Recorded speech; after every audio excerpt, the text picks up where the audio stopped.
তো পাভেলকে আনতে বলেছিলাম ডাব, আর দোকানে যে যেটা সবচেয়ে বড় সেটা নিয়ে আসছে। মন চাপতেই পাচ্ছে না, একাই 3 জনের খাওয়া যাবে এরকম ডাব।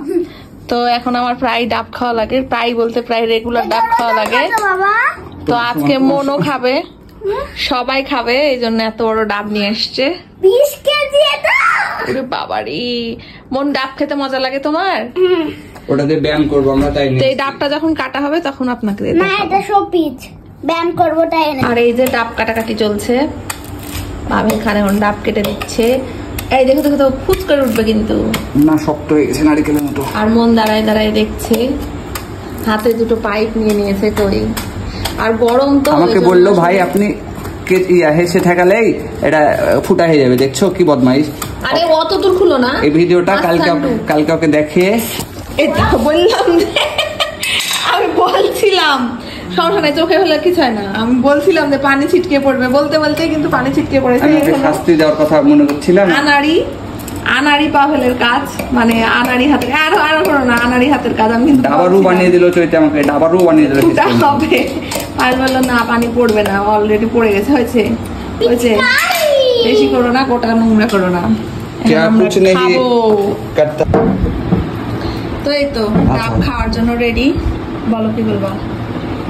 तेरे लिए आम को मैं अमरूद बना दूंगा और डाब से मैं सारी पानी निकाल लूंगा। এখন আমরা খাবো। আচ্ছা, এটা কে খাবে? মন খাবে না আমি খাবো আগে? কি ভাবে তুমি খাবে তার মানে? তুমি খাবা? মন খাবে আগে। ওরে বাবা, গ্লাসে ঢেলে দেখতে হতো কয় লিটার পানি হয়। আচ্ছা খাক, পড়ে যাবে বাবা, দেখো ওরে পুরো মুড়ি খানো, বুকাট খেয়ে যাবে। বসে খাও, বসে খাও। এটা ধরে থাকাম পর। তো মন বাবু হচ্ছে একটু দুষ্টু, খাওয়া দাওয়া করে না, কিন্তু ও যে সব খাবার পছন্দ করে সেগুলো সব মানে ভালো খাবারের মধ্যেই পড়ে। আনহাইজেনিক ফুড খুব কমই খায় মন, সব ভালো খাবারগুলোই পছন্দ করে। দেখেন ডাব খাচ্ছে কত সুন্দর করে। জয় মামাকে আমার এই ভিডিও দেখিও না। কেন?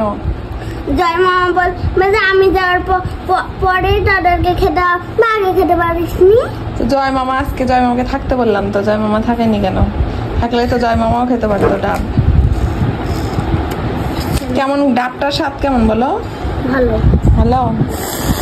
আর এই যে দেখেন, পুরা ডাবটা আমরা 3 জন ভরপেট খাওয়ার পরেও এতগুলো পানি বেঁচে গেছে।